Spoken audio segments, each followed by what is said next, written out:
Hi, I am Shanawaz. In this lecture we are going to discuss prime ideals and maximal ideals and their properties. So we'll start with the definition of a prime ideal.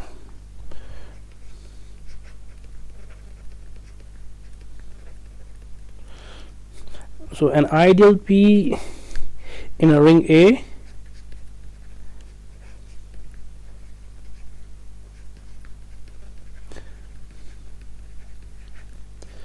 so this is called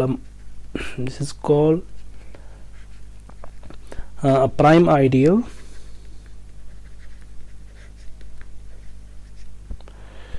if this P is not unital. I mean this P is not the whole ring, and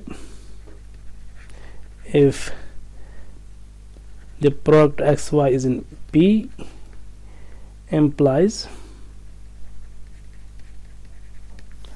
either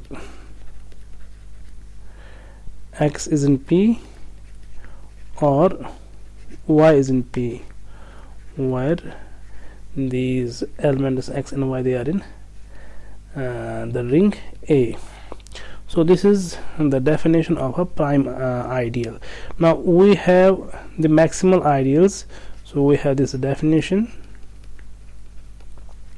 So an ideal, say M in a ring A, is called maximal if this ideal M is not unital ideal, and if there is no ideal I in A such that M is properly contained in I and I is properly contained in A. So if this is the case, then M is called a maximal ideal.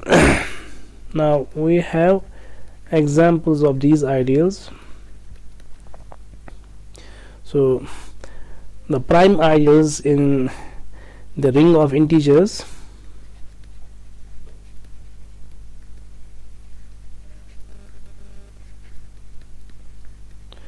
are the ideals generated by either 0 or the prime numbers. So they are the ideal 0, the ideal generated by 2, the ideal generated by 3, the ideal generated by 5, and so on. So these are all prime ideals. Note that these are all maximal as well except the 0 ideals. So these are all maximal except the 0 ideal, because 0 ideal is properly contained in the ideal generated by 2, and this is properly contained in the ring of integers. So this is not maximal here. So this is the example first, this is the example second. So let us take the ring CX, that is a ring of polynomials with complex coefficients. So then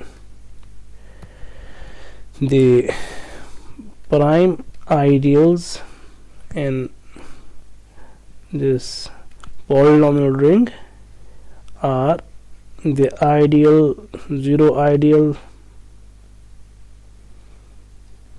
and the ideals of the form which are generated by x plus, say, some scalar, some constant, say lambda. So these are the prime ideals. So one can note here the ideal say the ideal x square plus 1 is not prime in Cx. The reason being, this polynomial x square plus 1 splits in Cx. So one can note here this x square plus 1, which is same as x plus I and times x minus I. So this is in Cx. I mean the ideal generated by x square plus 1. But neither of these polynomials are in this ideal. So this is prime in Cx, but so this is not prime in Cx, but the ideal x square plus 1 is a prime ideal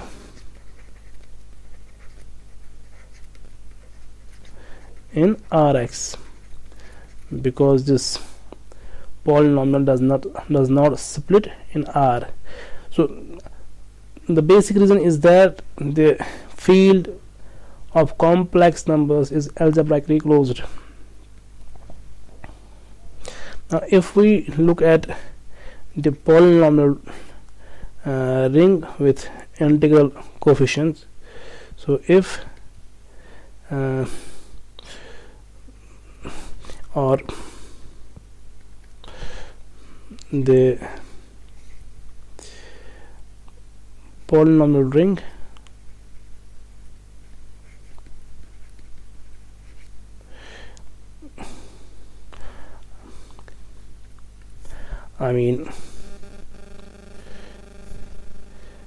in the polynomial ring Zx, the prime ideals are the zero ideal, the ideal generated by P, the ideals of the form X, and the ideal Px are all, they are the prime ideals.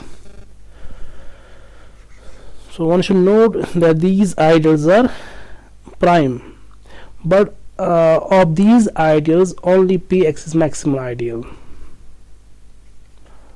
but of these ideals only ideal of the form P and X, I mean the ideal generated by P and X, which contain the elements of the form. So this contains elements of the form P times Gx plus X times say Fx, where Gx and Fx are elements of Zx. I mean they are the polynomials.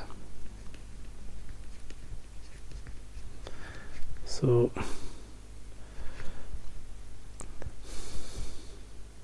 of these ideals only this is a maximal ideal.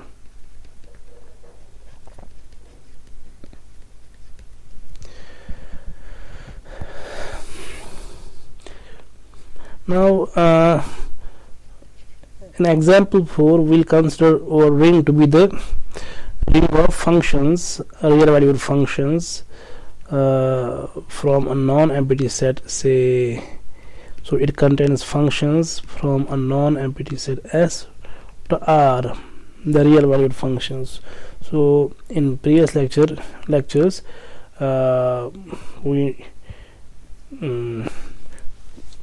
remember that this is a ring with the operations f plus g of x is fx plus gx, and f dot gx is fx dot gx. So with these operations, this is a ring. So if this is a ring, so consider this ring, then the ideal, so let us choose an ideal I such that So this ideal consists of all those functions. So this consists of all those functions in fs such that these functions vanish at some point, say x. So at some point they vanish. So these ideals are prime ideals, but this ideal is not maximal ideal, because if we look at the ideal J, which contain the functions from fs which vanish at 2 points, say x and y,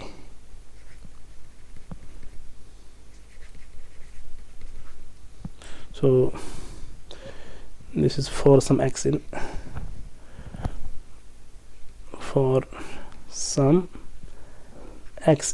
S. So this is for some so here x and y are in S. So one can see here the ideal I is contained in the ideal J. So this is a proper containment, and this J sits in the ring Fs. So this ideal here, this is prime but not maximal ideal. Now let us look at some properties of these ideals. So we have this lemma here. So this lemma has two items. Item first is, so M is a maximal ideal in A if and only if A mod M is a field.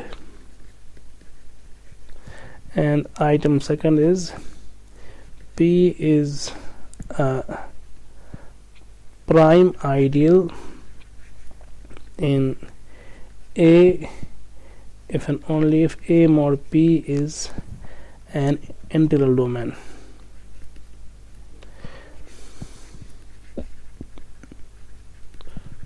So these are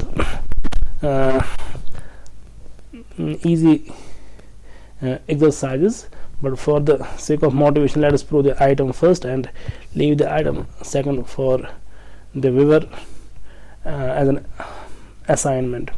So prove. So this is item first.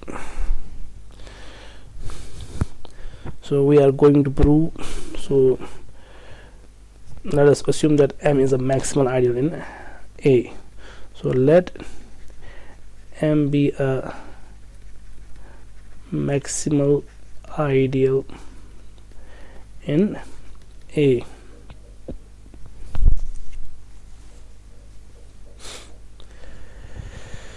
So we are going to prove A mod M is a field. So let this pi from A to A mod M be the canonical projection.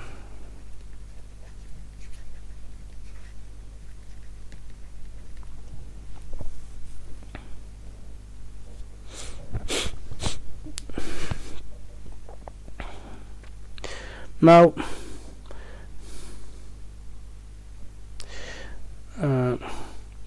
to prove A mod M is a field,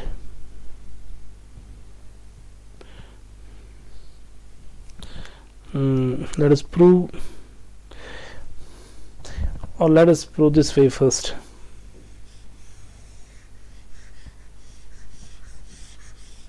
So let us suppose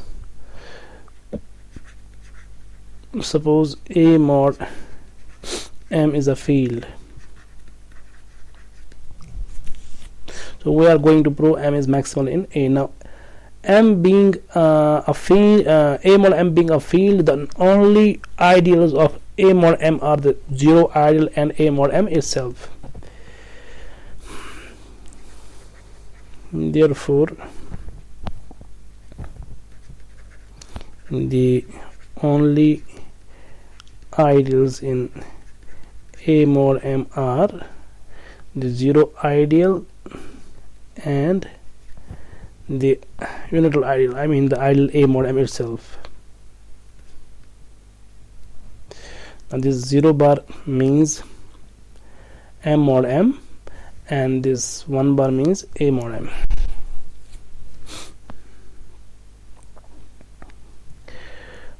So let pi from A to A mod M be the natural map or be the canonical map.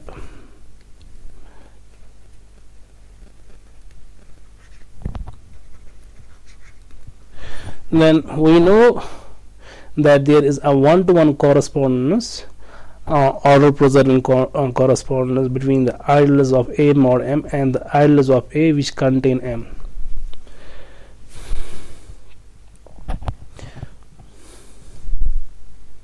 So since there is one-to-one correspondence between the ideals of A mod M and the ideals in A which contain M.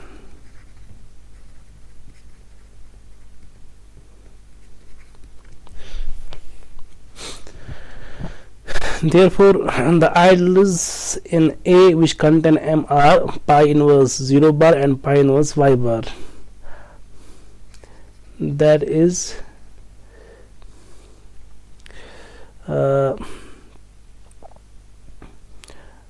pi inverse 0 bar, which is M, and pi inverse 1 bar,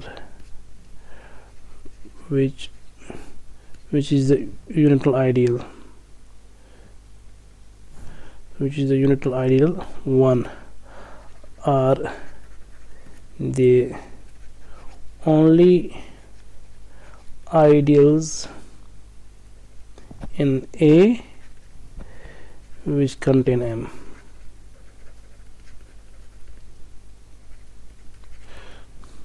Because there is this one-to-one correspondence between the ideals in A mod M and the ideals in A which contain M.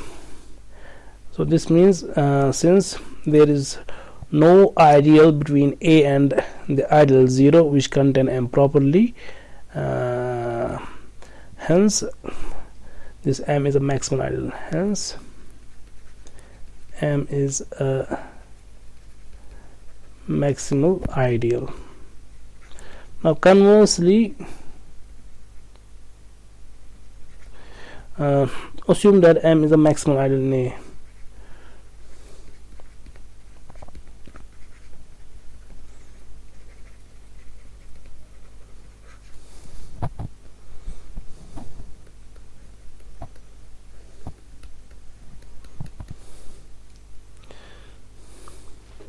So we are going to prove A mod M is a field. So it suffices to prove A mod M has only two ideals, i.e. the zero ideal and the unital ideal.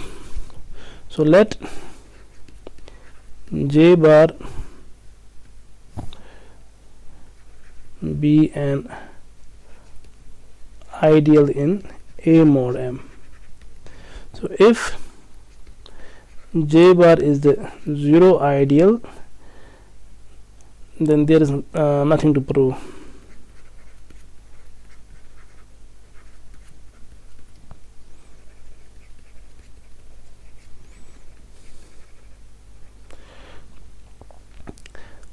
Now suppose this J bar is not the zero ideal, then the corresponding ideal of J bar in A is the ideal pi inverse J bar. Now note that M is this pi inverse J bar is the ideal which contain M, but M being maximal ideal, this means this pi inverse J is either M or this is either A.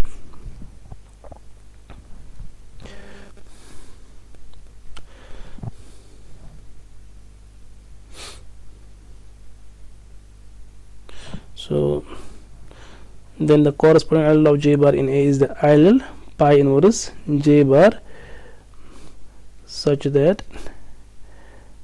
pi inverse J bar contains M.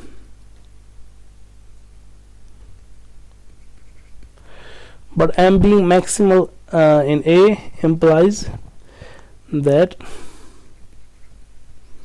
but M being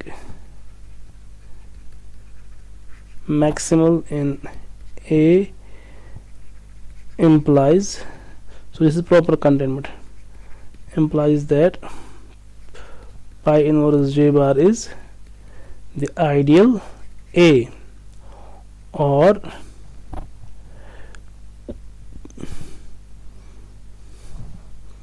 so that is J bar is the ideal pi of A, and pi of A is the ideal A mod M. So that means this J bar is the unital ideal, hence J bar is the unital ideal. This means A mod M has only two ideals, hence it's a field. So this proves the item first, and as far as this item second is concerned, this is left as an exercise. So one has to verify this. Now we have another lemma. So it says that if F be a ring homomorphism between the rings A and B,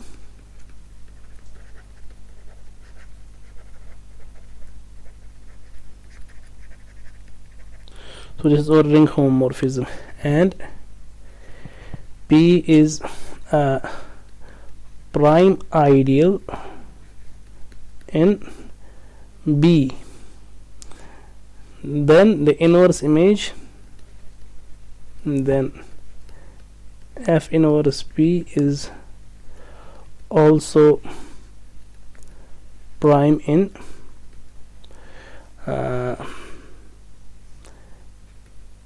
A. That means a ring homomorphism pulls back prime ideals to prime ideals. So this is what we have to prove.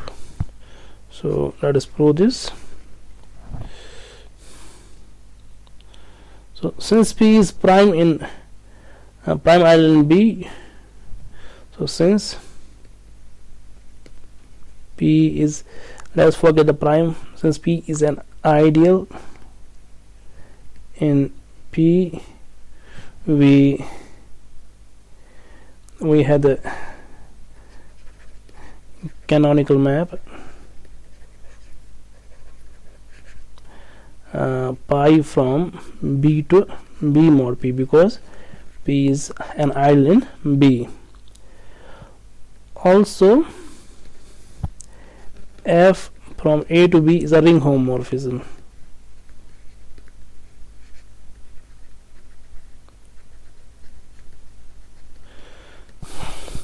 This means that this F induces a homomorphism from the ring A to the ring B mod P. So therefore F will induce a homomorphism say P from A to B mod P, given as,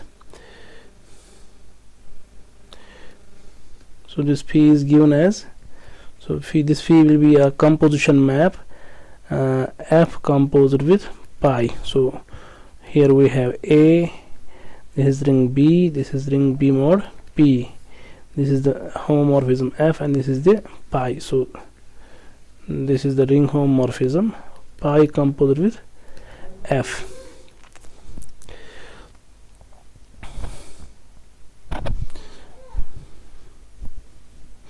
So now an element A will belong to the kernel of phi if so if and only if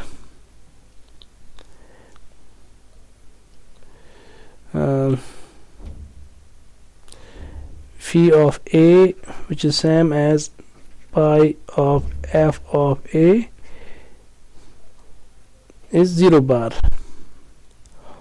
or if this f of A belongs to kernel of pi, or f of A belongs to the kernel of pi. Now kernel of pi is, one should see here, this kernel of pi is actually P, so this is P. So this is the case, that is A is in the kernel of phi if and only if this A is in the inverse image of P. Now f of A being an element of P means A is in the inverse image of P. So if and only if A is in the inverse image of P.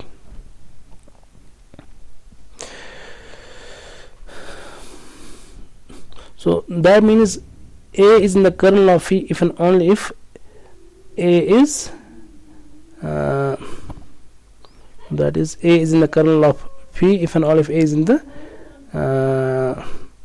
inverse image of P, or this means kernel of phi is same as the inverse image of phi.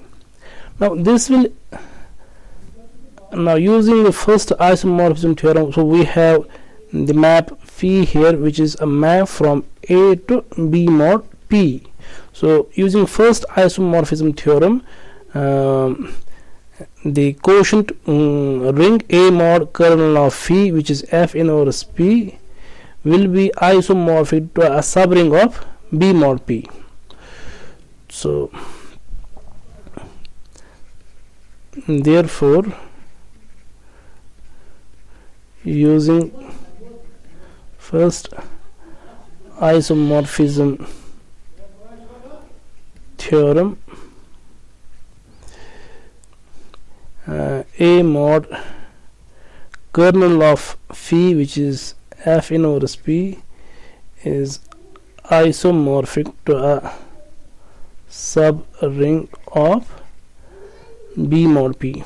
Now P being a prime ideal in B means B mod P is an integral domain. So any subring of an integral domain is an integral domain. So this means A mod F inverse P is an integral domain, but B mod P being an integral domain, any of its subring will be a integral domain. So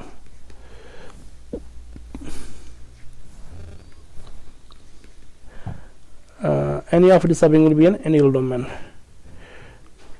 So hence A mod F inverse P is an integral domain.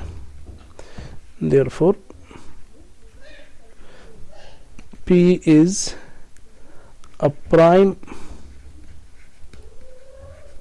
ideal in what do we call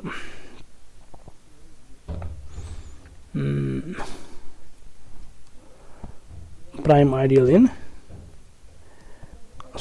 F inverse P is a prime ideal in A.